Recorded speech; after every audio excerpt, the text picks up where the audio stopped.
A raise? You should be grateful we even keep you. Victor laughed, his voice bouncing off the conference room walls. I sat perfectly still in my chair, the quarterly performance review folder open before me. 7 years of exceptional evaluations. 7 years without a single pay increase. Penny, your request is. Diane, the CFO, tilted her head with exaggerated sympathy. Ambitious, considering market conditions. The leadership team exchanged knowing glances around the table. 8 people who collectively made decisions about my worthwhile, knowing nothing about what I actually did for them. I developed the calibration method that increased our precision by 37%, I said, keeping my voice steady. Production time was cut in half. The Eastbrook contract alone, which we secured through aggressive negotiation tactics, interrupted Ben, VP of Sales, though we both knew it was my technical specifications that won that deal. I've trained 16 junior technicians since I started. I've personally troubleshot critical issues for our top clients. The European expansion would have collapsed if I hadn't. Team effort,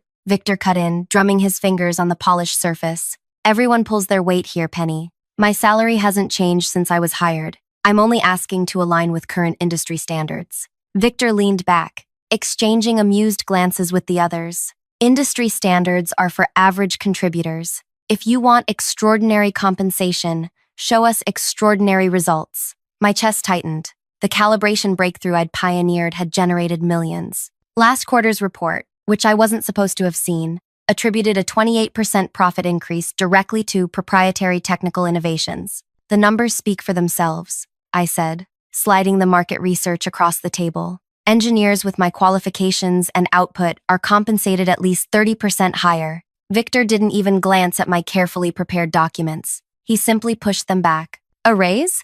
You should be grateful we even keep you, the VP laughed during my review. The whole leadership team nodded in agreement. I stood up, placed an envelope on the table, and said, "Thank you for your time." 3 days later, when they opened it and saw where I was going, their panic calls began flooding my phone. If you're still with me, you understand what it feels like when your worth is dismissed by people who profit from your brilliance. Hit that like button if you've ever been undervalued, and subscribe to hear how this story unfolds. Because what happens next changed an entire industry. My name is Penelope Wright, Penny to most, and until 3 weeks ago, I was the lead calibration engineer at Midwest Manufacturing Specialists. Not that you'd know it from my title, which remained Technical Specialist 2 despite my responsibilities expanding year after year. I grew up taking apart every device in our house, much to my parents' dismay. By 12, I could reassemble a vacuum cleaner with improved suction. At 16, I modified my high school's equipment to achieve measurements their budget couldn't afford. My engineering professors in college called me Precision Penny, a nickname that followed me into my professional life. When I joined Midwest, I was grateful for the opportunity.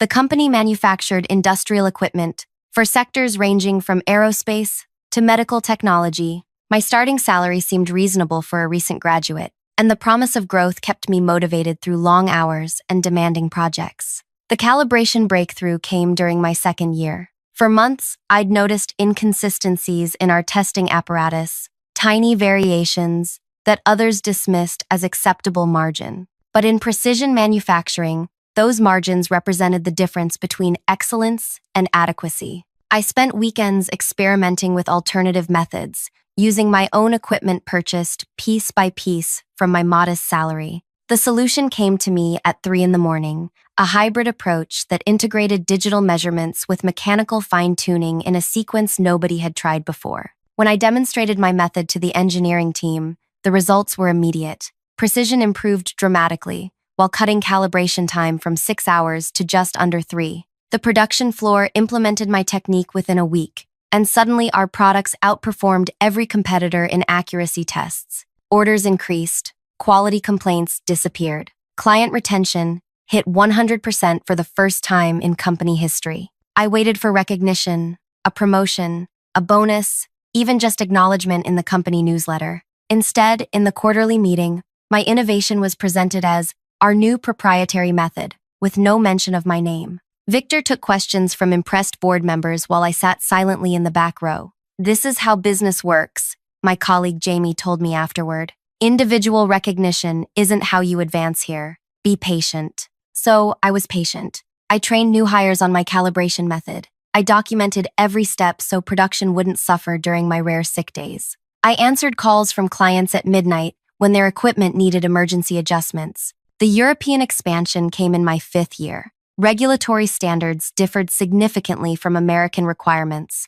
and the first shipment of machines failed inspections spectacularly. The expansion team was in crisis, with millions in equipment sitting in warehouses, unusable. "Penny, we need solutions, not explanations," Victor said during the emergency meeting. "Either fix this, or we'll find someone who can." I canceled plans for the next 6 weekends. My relationship with Luis ended when I missed his sister's wedding. I redesigned critical components, revised testing protocols, and created new calibration standards specifically for European requirements. By the 7th week, our equipment passed inspection with scores exceeding local manufacturers. The company celebrated the successful expansion with a party I couldn't attend. I was on a video call with German technicians, walking them through implementation. Each year, my performance reviews praised my dedication and technical expertise. Each year, my compensation remained unchanged. When I raised the issue, I was told the company was restructuring or consolidating resources or emphasizing team achievements over individual contributions. I watched newer employees, usually men with half my experience, negotiate starting salaries higher than what I was making after 6 years. "That's just how negotiation works," Human Resources explained when I inquired. "Your performance is valued, but we can't disrupt internal equity by adjusting established employees." So I stopped asking and started applying elsewhere. The offers came quickly. My reputation in the industry had spread, despite the company's effort to brand my innovations as their collective achievement. I declined 3 positions out of misplaced loyalty before an unexpected email arrived in my personal inbox.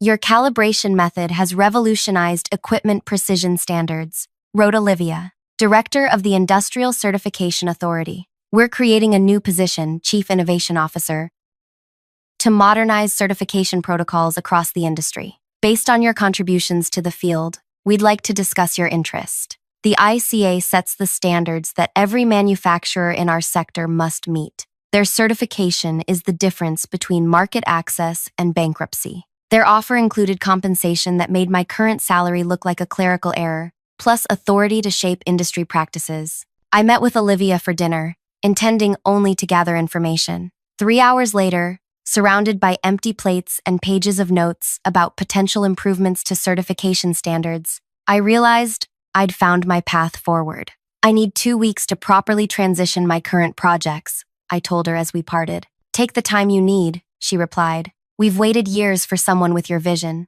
A few more weeks won't matter." I decided to give Midwest one final chance. I prepared extensive documentation showing my contributions, market salary data, and a modest request that would still leave me underpaid but would acknowledge my value.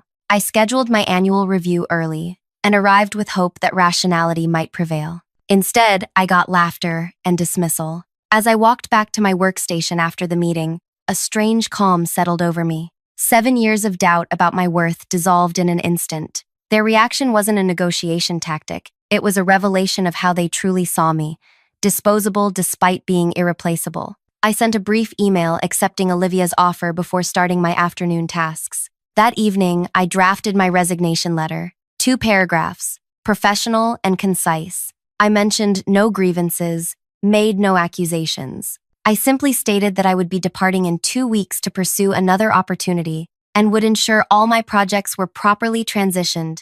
I slipped the letter into an envelope and placed it in my bag for tomorrow. My phone lit up with a text from Jamie. "How'd the review go?" I stared at the screen for a long moment before replying, "Exactly as expected." The next morning, I arrived at work as usual. I greeted security, prepared my workstation, and began addressing urgent client requests. At precisely 9:30, I walked to the conference room where the leadership team was having their daily briefing. I knocked once and entered. 8 pairs of eyes turned to me with mild surprise. "Penny, we're in the middle of something," Victor said, annoyed at the interruption. I approached the table silently and placed the envelope in the center. "Thank you for your time," I said, and walked out, closing the door behind me. The envelope remained unopened for 3 days. I continued working, documenting processes, and training colleagues on aspects of my role that only I understood. No one mentioned my unusual appearance at the leadership meeting. No one asked about the envelope. On the 3rd day, While I was calibrating equipment for our newest client,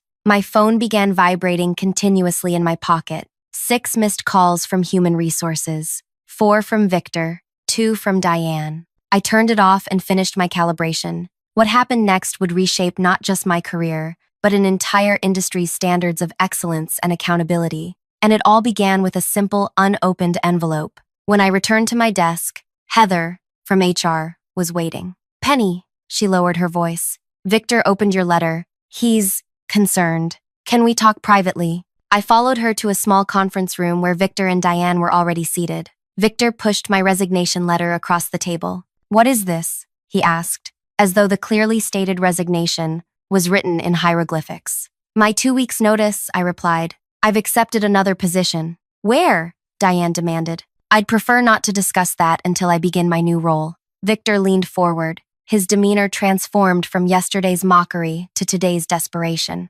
"Penny, we may have been hasty during your review. Let's revisit your compensation request." "The leadership team was having a difficult day," Heather added. "We value your contributions tremendously." "I appreciate that," I said, "but I've already accepted another offer." "Whatever they're paying, we'll match it," Diane said. I thought about 7 years of denied requests, of watching less qualified colleagues advance while I remained stationary, of weekend work and midnight troubleshooting, of innovations attributed to the company rather than to me. "This isn't about money," I said, though partly it was. "It's about finding the right opportunity for my career growth." "We can create a new position," Victor offered, "Senior Technical Specialist, with a team reporting to you."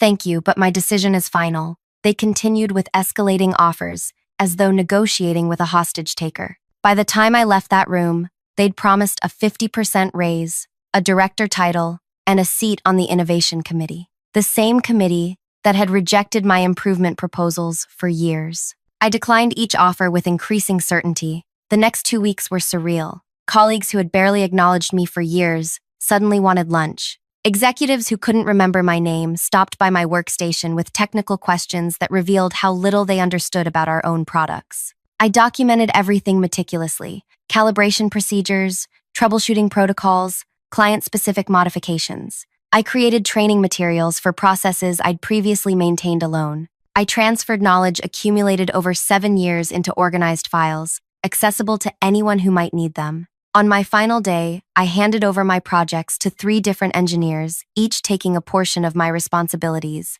My desk, always minimal, took less than 10 minutes to clear. Victor appeared as I was signing final paperwork with HR. "This is a mistake, Penny," he said, following me toward the exit. "You're throwing away 7 years of building your career here." I stopped at the security desk and handed over my badge. "Those 7 years provided valuable experience. I'm grateful for that. At least tell us where you're going," he pressed as we reached the lobby. "We should stay in touch." I considered various responses before settling on simple truth: the Industrial Certification Authority. Today was my last day here, but I don't start there for 3 weeks. "I'm taking some time off." His face paled. "The ICA? In what capacity?" "Chief Innovation Officer." Victor's expression collapsed into something between panic and disbelief. He knew, as everyone in our industry knew, that the ICA's standards determined which products reached market and which failed. Their certification process could accelerate or destroy a company's future.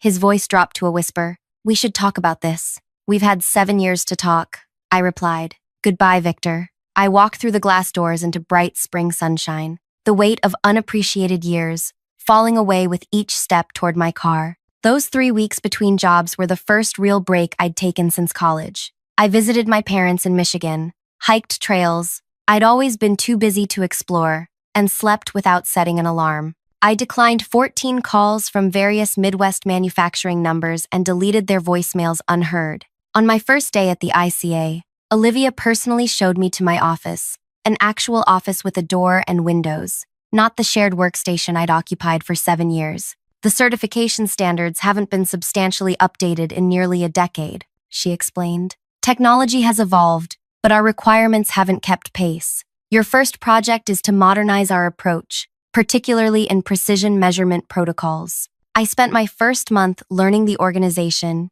reviewing current standards, and identifying outdated requirements. By the 6th week, I'd drafted preliminary revisions that would raise industry standards to reflect current technological capabilities. These are significant changes, noted Xavier, the technical review director, during our planning meeting. Some manufacturers will struggle to comply. Any manufacturer using current best practices will meet these standards, I replied. The changes primarily affect those using outdated methods or taking shortcuts. Like ignoring calibration drift over time?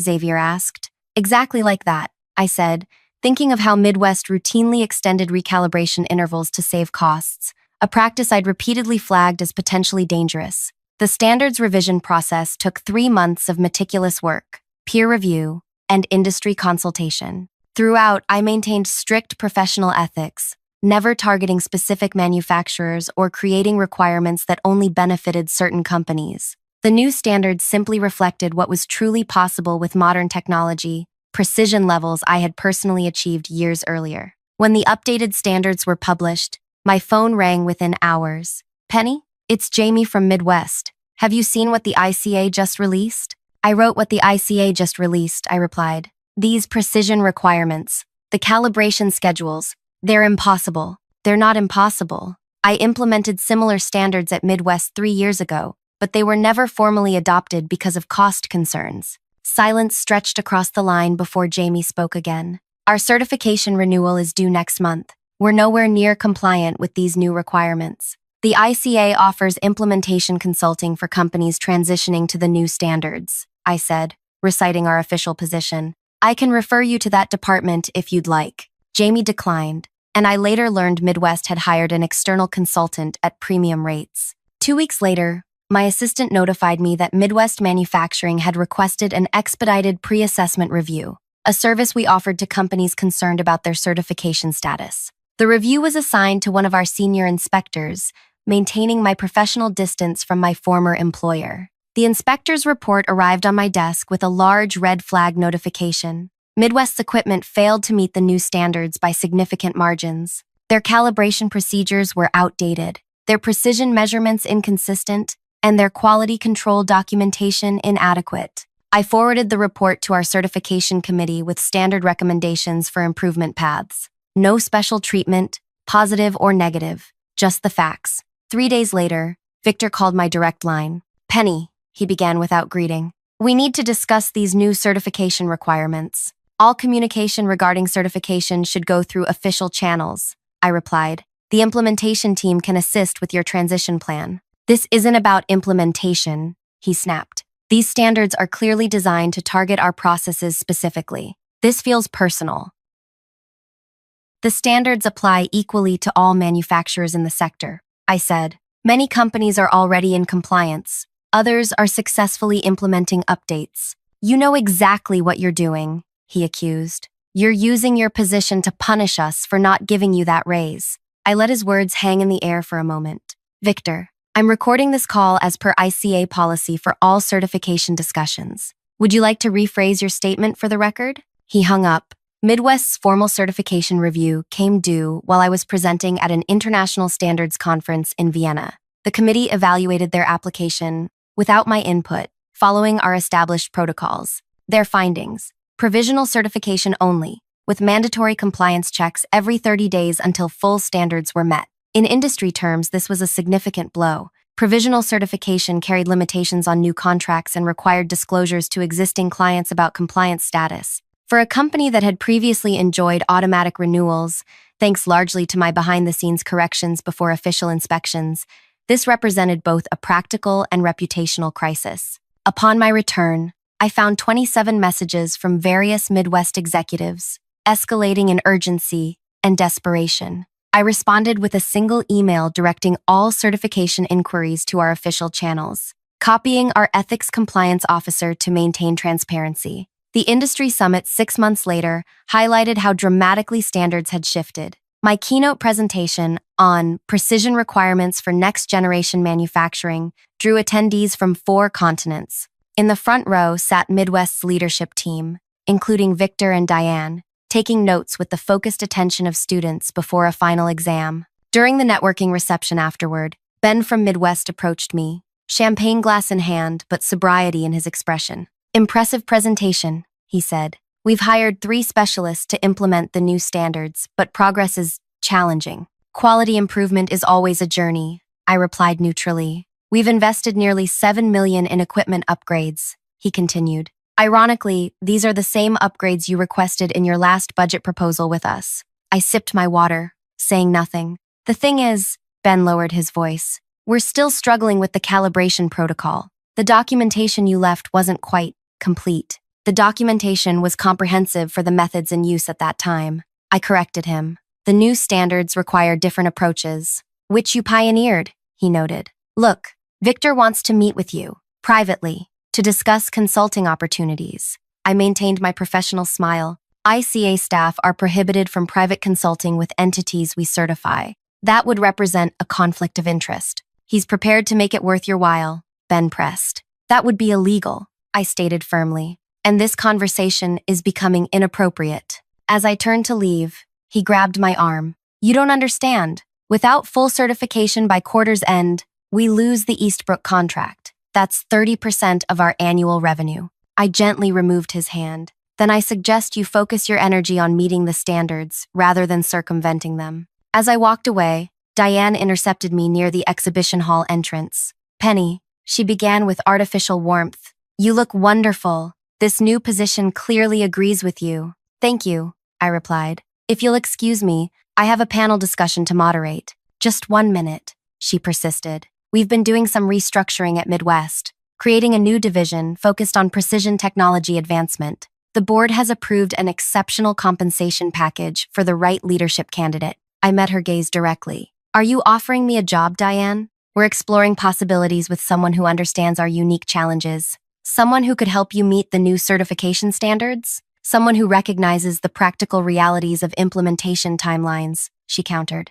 I smiled politely. I believe the ICA's implementation guidelines already provide realistic timelines for companies committed to quality improvement. Companies that can survive those timelines, she muttered. The statement hung between us, revealing more than she intended. Midwest wasn't just struggling, they were in serious trouble. If Midwest manufacturing can't meet industry standards, I said carefully, perhaps there are more fundamental business challenges to address than just certification requirements. Her pleasant facade cracked slightly. You know exactly what you're doing to us. Applying the same standards to all manufacturers that I apply to myself? I suggested. Yes, I do know exactly what I'm doing. As I walked away, Victor appeared from a side hallway, moving to intercept me. His usual confident stride had diminished to something almost tentative. His face showed the strain of months fighting against the inevitable. 2 minutes, he said, stepping into my path. That's all I ask. Against my better judgment, I paused. We made a terrible mistake, he admitted, lowering his voice. Would you consider consulting for us? Name your price. I studied the man who had laughed at my request for fair compensation after years of dedication, who had taken credit for my innovations while denying me advancement, who now stood before me not as a powerful executive, but as someone desperate for salvation. I'm afraid I'm quite grateful for my current position, I replied, echoing his dismissive words from our last performance review. As I stepped around him toward the panel discussion, he called after me, "This isn't over, Penny." I turned back briefly. You're right about that, Victor. For Midwest manufacturing, this is just beginning. What I couldn't tell him, what I couldn't tell anyone yet, was that the true reckoning was still coming. Because while updating industry standards had created problems for my former employer, those changes were never about revenge. They were simply good business practice, long overdue improvements that benefited the entire sector. My actual plan was only now entering its final phase. The panel discussion on ethics in technical innovation was my last official event at the summit. As experts debated the boundaries between proprietary methods and industry standards, I noticed Victor slipping out of the auditorium, phone pressed to his ear, face tense with urgency. 2 weeks later, industry news reported that Midwest Manufacturing had secured an emergency loan to fund strategic improvements. Reading between the lines, they were burning cash to meet certification requirements before losing major contracts. Back at ICA headquarters, my team had begun the second phase of our standards modernization, transparent attribution protocols. This new framework would require companies to properly credit technical innovations to their original developers, both to recognize individual contributions and to create clear chains of intellectual ownership. The patent system already does this, argued one board member during our proposal review. Patents are expensive, time-consuming, and often impractical for process innovations, I explained. Many breakthrough methods are developed by employees who lack resources to patent their work independently, while companies claim these innovations as proprietary without acknowledging creators. After 3 hours of debate, the board approved the initiative with one significant modification. It would be implemented as a voluntary certification enhancement for the first year, becoming mandatory in the second. Companies need time to adjust their documentation practices, the board chair explained. This gives them a transition period while still rewarding early adopters. Perfect. The voluntary phase would serve my purposes even better than a mandatory rollout. That evening, I received an unexpected visitor at my office as I was preparing to leave. Penny, got a minute? Jamie stood in my doorway, looking uncomfortable in formal attire instead of the casual clothes we'd worn at Midwest. Jamie, what are you doing here? I interviewed with your implementation team this morning, she said.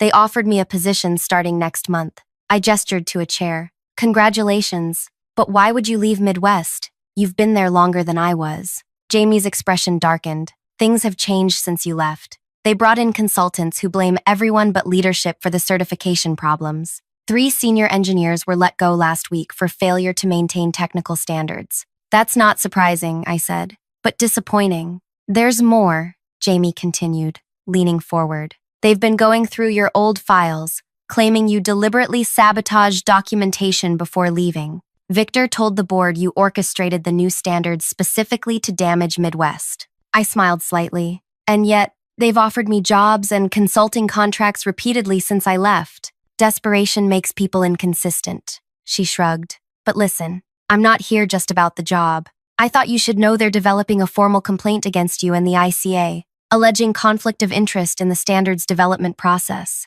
My smile widened. Are they really? Jamie studied my expression. You don't seem concerned. Because I've done nothing wrong, I replied. Every step in our standards development was documented, peer-reviewed, and approved through proper channels. My personal history with Midwest was disclosed and properly managed. They're saying you had access to proprietary information that you're now using against them. The certification standards contain nothing proprietary to Midwest, I said. They reflect industry best practices that dozens of manufacturers already implement successfully. Jamie nodded slowly. That's what I figured, but they're desperate. The Eastbrook contract is hanging by a thread, and 3 other major clients are reviewing their options. As Jamie left for her orientation meeting, I considered the implications. A formal complaint would be inconvenient but ultimately beneficial to my plan. It would trigger exactly the type of scrutiny I'd been carefully preparing for. The next morning, I received a formal notice that Midwest Manufacturing had indeed filed a complaint with the ICA's Ethics Committee and the Industry Oversight Board. They alleged that I had weaponized inside knowledge and manipulated certification requirements to target specific operational methods used by Midwest. I forwarded the complaint to our legal team with a brief note. Proceeding as anticipated. Please implement Protocol 37. Protocol 37 was our standard response to certification challenges. A. Comprehensive review of all documentation related to standards development, including every draft, comment, and revision. It was typically a 3-week process that produced hundreds of pages of evidence supporting our methodologies. For the next month, I continued my regular duties while the ethics investigation proceeded. I made no public comments about Midwest, maintained strict professional boundaries, and focused on our new attribution framework. 3 manufacturing leaders approached me about early adoption of the attribution standards, eager to position themselves as ethical innovators. I worked closely with their teams to implement the voluntary certification, establishing processes that would later become industry models. 6 weeks after filing their complaint, Midwest requested an urgent meeting with the ICA board. As Chief Innovation Officer, I was invited but recused myself due to the ongoing ethics investigation. Instead, I prepared a detailed brief for the board and watched the proceedings via closed circuit from my office. Victor led Midwest's presentation, flanked by their legal team and 2 external consultants. Gone was the desperate man from the summit. Today, he projected confident indignation. The new standards are technically sound, he conceded, but their implementation timeline is punitive and appears targeted at specific manufacturers, including Midwest. We believe this represents a conflict of interest related to Miss Wright's previous employment. The board chair responded with practice neutrality. The Ethics Committee has completed its investigation of your allegations. Their findings have been distributed to all parties. Victor accepted the thick folder handed to him, but continued without opening it. Furthermore, we've discovered evidence that Miss Wright deliberately withheld critical calibration documentation before her departure, making compliance unnecessarily difficult. This was a serious accusation, one that could damage my professional reputation if it gained traction. The board chair glanced at the Ethics Committee representative, who nodded and stood. Actually, that specific allegation was anticipated and investigated thoroughly. Page 47 of our report addresses documentation protocols at Midwest Manufacturing during Miss Wright's tenure. Victor flipped to the page, his expression shifting from confidence to confusion as he read. As you can see, the committee representative continued, Miss Wright maintained exceptional documentation standards. Her departure materials included 2,347 pages of technical documentation, 126 training videos, and detailed transition notes for each project. We've compared this to industry benchmarks and found it exceeds standard practices by approximately 340%. This doesn't align with our internal assessment, Victor argued. Critical calibration sequences were missing from the documentation. If I may, interjected Xavier, our technical director. The committee investigated this specific claim by reviewing the documentation package Miss Wright provided upon departure. We found the calibration sequences fully documented in Section 12.3, with cross-references to implementation guides in appendices E through G. Victor conferred hurriedly with his team. I watched his face flush as someone showed him something on a tablet. It appears, he said finally, that some documentation may have been misfiled internally after Miss Wright's departure, or deliberately hidden, suggested a board member, to support this complaint. The meeting deteriorated from there. Midwest's allegations collapsed under scrutiny, with each claim systematically dismantled by evidence I had meticulously prepared over 7 years. You see, my revenge was never about creating impossible standards or targeting my former employer. It was about something far more powerful, creating a system where truth could not be buried, where contributions could not be stolen, and where excellence could not be exploited without recognition. For 7 years, I had documented everything, not just technical processes, but every interaction where my ideas were appropriated, every email where credit was reassigned, every meeting where my contributions were minimized. I had maintained dual records, the official documentation that met all professional requirements, and my personal archive that told the true story of innovation at Midwest Manufacturing. When I joined the ICA, I didn't need to target Midwest. I simply needed to create systems that would naturally expose what had been happening there all along. The attribution framework was the final piece, not because it would force Midwest to acknowledge me, that time had passed, but because it would prevent them from doing to others what they had done to me. 2 days after the failed complaint hearing, Midwest's board of directors announced an internal investigation into potential misrepresentation by senior leadership regarding technical capabilities.